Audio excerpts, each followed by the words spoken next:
Welcome everyone to another episode of Great People TV with me, Ben Ibrahim. Thanks for joining us. And tonight we're talking about the World Cup, which will be starting next weekend. And our guest is the one and only Datuk Seri Windsor John, who is the General Secretary of the Asian Football Confederation. But before we welcome Datuk Seri on air, as usual, like JJ said last week, support all our social media platforms and comment as well. I'm sure you know what our social media platforms is because I've repeated it too many times right here on Great People TV. But I'm not going to repeat myself right now. I'm just going to welcome our guest, Datuk Seri Windsor. Datuk, welcome to the show. Welcome once again, Datuk Seri Windsor, to Great People TV. And thank you so much for saying yes to this interview appointment because we know how busy you are traveling the world. But Datuk Seri, before we get into the topic about the Qatar Football World Cup, which is starting next weekend, let's talk about how you got into football, because first and foremost, you are a football man. Hi Ben, thank you very much for inviting me, and also AFC to this program. Pleasure.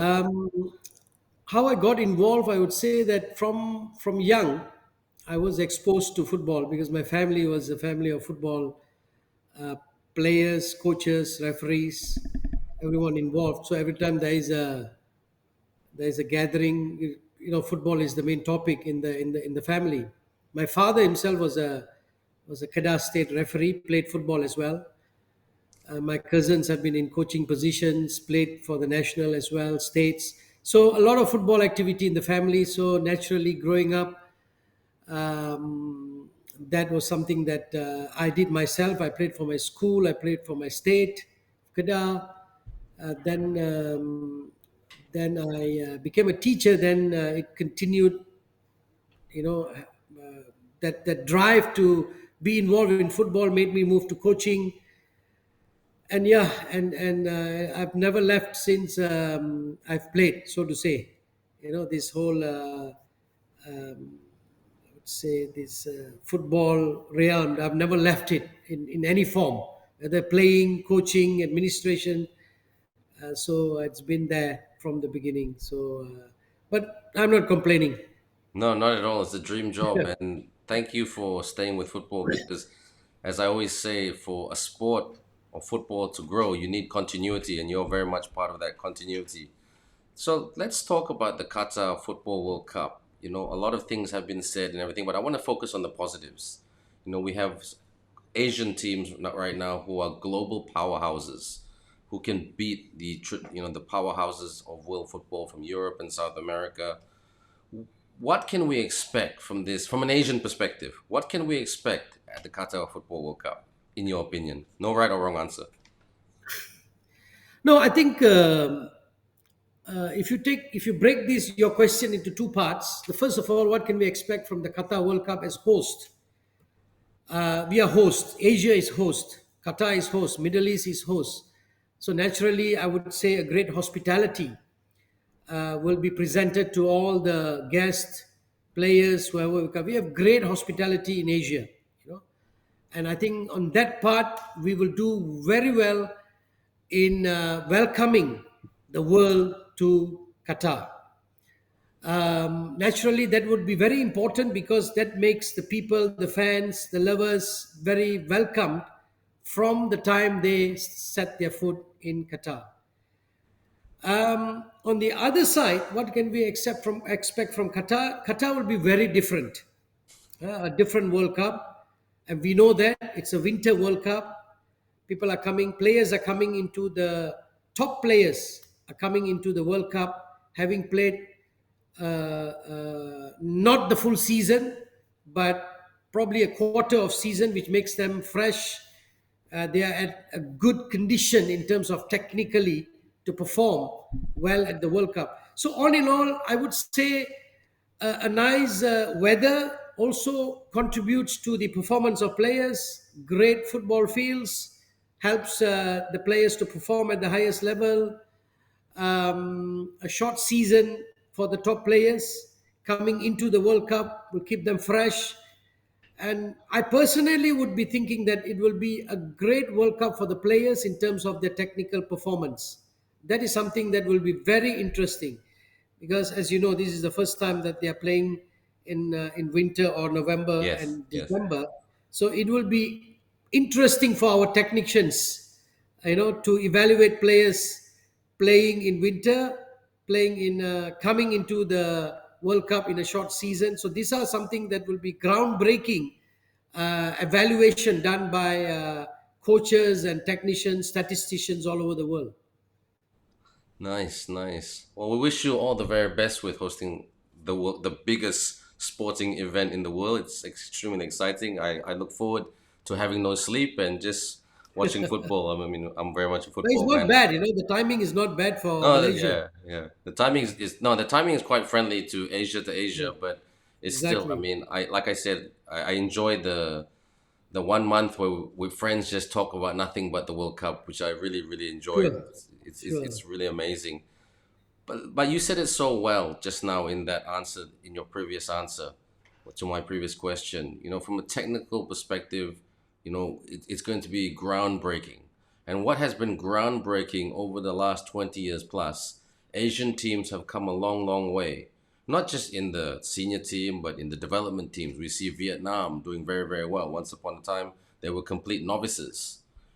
South Korea, Japan, Saudi Arabia are beating nations from Australasia, Europe, and South America, not just at the senior level, at the development level as well. What do you think that's down to? I know that's not an easy answer to come up with, but what do you think is down to and how the AFC has conducted themselves to always achieve continuous improvement?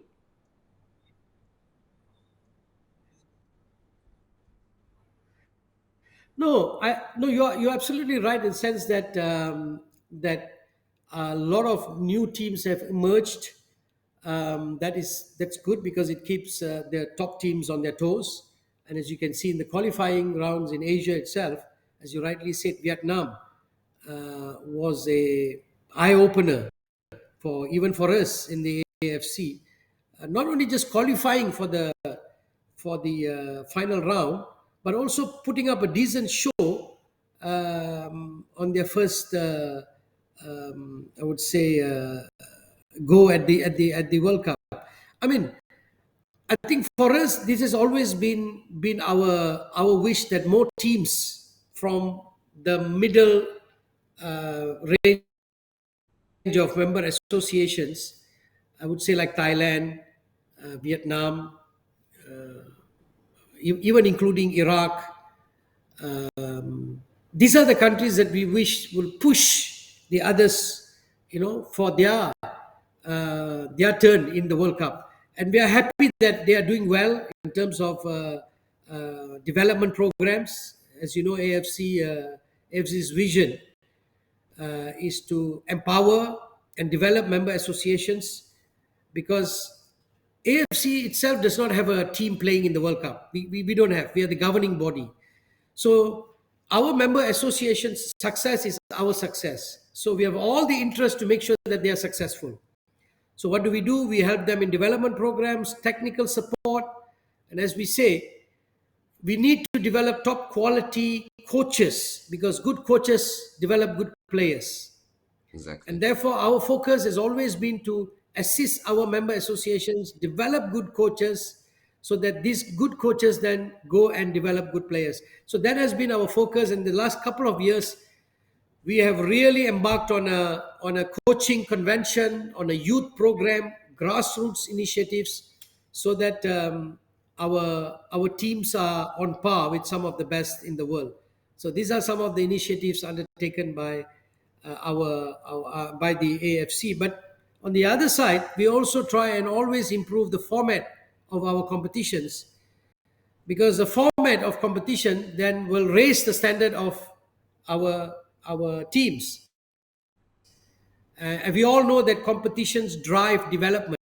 So we need to continuously improve, innovate our competitions to keep our players playing at the best format, the right format, with the right teams, and so on, so that we are building the development of the players and the coaches as well.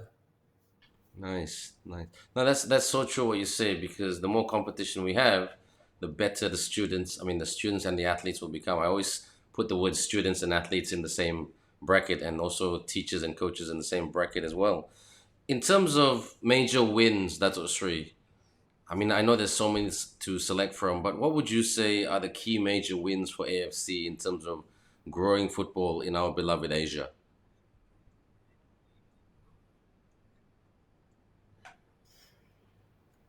Okay, I want to start with, if any organization wants to grow, there needs to be stability. Okay, this is crucial. Okay, if there's no stability, there's no development, there's no growth. And if we can stabilize the organization, so, and I think that's what the president, Sheikh Salman, did when he came into as president in 2013 and then 2015. He stabilized the federation. And how did he stabilize? He rallied everyone together with a theme of unity and solidarity. Because without unity and solidarity, you cannot you cannot work, because you're always trying to do damage control, trying to put out the fires. Yeah, There's no time, no quality time to build the house, so to say. So we need to stabilize, put the right foundations in place, foundations such as governance, integrity, development, technical support. So these foundations were laid, and that, I would say, uh, is what is helping AFC now achieving whatever successes that we have been achieving so far, whether it's in the men's game, it's in the youth game, in the women game. I think we are seeing our teams perform better and better consistently at the highest level. And that is something that, if there's the reforms that have been put in place, to put processes in place, because I feel good processes help stabilize an organization, because then you are driven into doing what is right, making sure that you are, compliant to all regulations, statutes, international standards, and so on. So those are like basic foundations that were laid through this administration, of course, with the leadership of the president and the executive committee. So those are, I would say, critical for any organization. exactly, exactly. Look, that's a really wonderful conversation. Two more questions to wrap this up. But the second last question, how would you describe your leadership style? The style that gets things done, and the style that always inspires people that they will bat for you and go the distance. I think I'm coming from a technical background. I was a coach before, so that probably um, directs me or leads me into helping coaching people. Like I'm like a teacher. I also am a teacher, Yes, former yes, teacher.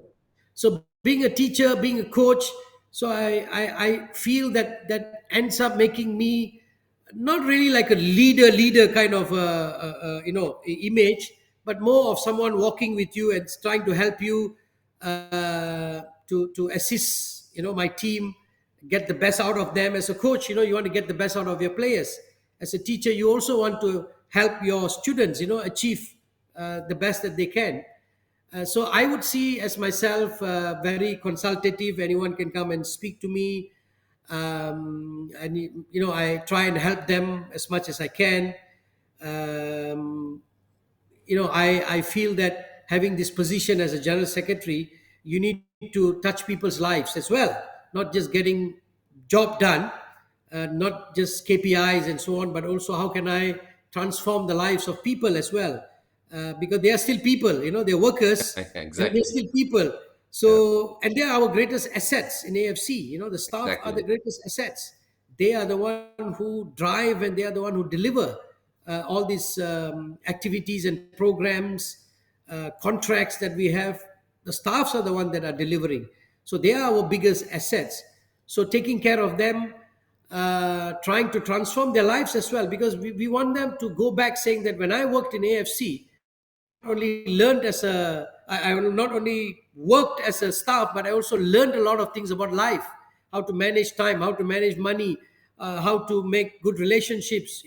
We also want that to happen in AFC, and I feel I also want to be part of that transformation that they go through in their lives, become better persons as they go along. And I'm someone feel that who feels that we have to give empowerment to my team, and not micromanaging, but try as much as possible give them enough that they also can make decisions, because when they make decisions they also grow. They also have to prepare themselves. They also need to improve themselves in their knowledge. So that is also something that I feel is part of my way of working, I would say, at the AFC. Fantastic, and you are very much that person because I've worked with you before as well in certain events and other great milestones as well. Final question: we live in a time where it's very different in a good way. You know, yes, once upon a time, most football people would say, "I want to be like Maradona. I want to be like Yeah. Pele. I want to be like Johan Cruyff. I want to be like Park Ji-sung, Lionel Messi, Ronaldo." But in today's age, not everybody can be that and don't want to be that. They'll say, I want to be the general secretary of AFC. So if someone came up to you, young or not so young, and said, in a very, very career nurturing way, and came up to you and say, Datuk Seri Windsor, I want to be like you. But I know that won't happen overnight. It won't happen after 1 year or 2 years. What would you say to them in terms of a detailed answer of what they need to go through in terms of development, skill set, growth, maturity to be a general secretary of the AFC? Because it's not an easy position, but it's an awesome position. I mean, I get this many times. Many people have asked me as well. I believe that I did not work myself way up to be a general secretary. That's the first thing that people need to know. Um, Whatever job that you start with, make it your own and do your best. Okay, this is from my experience. And I started very, very low in the ladder, very, very low. I used to carry bags, uh, you Nice. know, in yeah, really. I used to drive for officials, because I just wanted to be involved in football. I just wanted to feel the taste of what it's it to be in football, working as a teacher. So that's the first thing. Take any job if you are young. That's even something that you cannot negotiate. No, you cannot say no. I'm not going to do this job. I'm not going to do this job. Even though you're equipped in terms of knowledge or your degree or whatever it is to do a better job, but start whatever gives you an opening, whatever gives you an opportunity. Whoever opens the door for you, take the job, do it your best and make it your own. Because any job that is given, you can make it your own and create something new out of that job that someone else couldn't do. That people should be talking to you and say, look, this guy took this job in a different way. He really enjoyed the job, he really made it work. That's how you should start with. And of course, equip yourself in terms of knowledge. And you can never finish equipping yourself with knowledge. Read a lot, whatever interests you, and try and see. Reading not only by books but also people. People teach you a lot as well. Watch and learn from other people's experiences, mistakes. Don't be shy to ask questions. But never think that, personally myself, I Sure. never work towards being a general secretary. I always work towards my next calling. Who will call me for the next job? You know, and this is my sixth job in AFC. I only applied for one as a teacher. So Nice. meaning that you have been doing right wherever you were, that someone looked at you and identified you and said, look, I would like this person to be with my team. And then they pick you and say, oh, will you want to join me? That's how I ended up at this sixth job as a general secretary. So that is something very difficult for young people, at this, because they are very, very, they have short attention, span. They want to move on to the next job very quickly, not even, trying to finish whatever that they are at that point of time. So we are in different times, but I think some of the principles can remain the same. That do your best in whatever job you are doing. Don't be impatient. Somebody will observe you. Somebody will be eyeing you, because when that person is in a position to hire, then they will look for you and say, look, I want him in my team, because when I was working with him, he had the right attitude, he had the right skills, he had whatever right that they were looking for. um, like they say, skills, knowledge you can acquire, but attitude, you need to have that, so you need to ask yourself, do I have the right attitude working in football? And as they say, in football you work as a team, just like a football team. You cannot win alone. You need your teammates. So an attitude of working together, an attitude of making friends with everyone that you are working around is very important, because people will be watching whether they would want you in their team or not. So you have that opportunity in whatever given job, to show who you are, not only as an employee, as a staff, but also as a person. You're off the work, what can you bring to the table? Are you a very humane person? Do you have Are you honest? Are you a person of integrity? These are all as important as trying to solve problems, or you're a good typist, or you can get the job done in 2 days. Those are also important as well when it comes to work. But what about the other side? As a person, people also will look at that part of personality as well. So a mixture of both. Not easy these days, No, it's but not. people are still no. There are a lot of people still proving to be very good staff, good workers, and there are still people climbing up the ladder in these difficult times as well. So yeah, have a good attitude for work. Good attitude. Don't calculate on time. Oh no, I'm only coming on this time and so on, because you need to spend a lot of time in football. There are no weekends in football. True that. There are late nights in football. You must be ready for that. And your family must be ready for that as well. Don't come to football if your wife is not ready, for it. Yeah, really. A True. lot of sacrifices need to be made if you True. want to really go up the ladder. So yeah, just a couple of things taking from my own experience.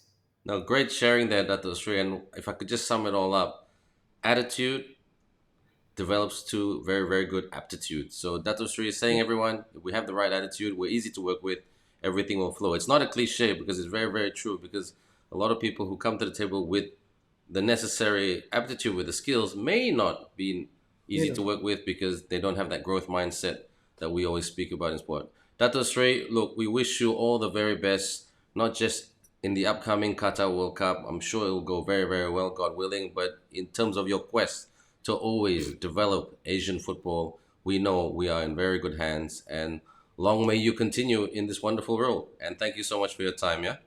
So Thank you, Ben. so Appreciate it. everyone, just while we Thank have you. Dato Sri here, thanking Dato Sri for his time. Thank you for joining us, and we'll catch you on the next episode of Great People TV next week. But please don't forget, as usual, to support all our social media platforms, because we are trying to grow as well by continuing to bring in great people to interview. And Dato Sri Windsor is very much part of that Great People TV plan. Thank you very much, Dato Sri. You take care. Thank you. Thank you, Ben.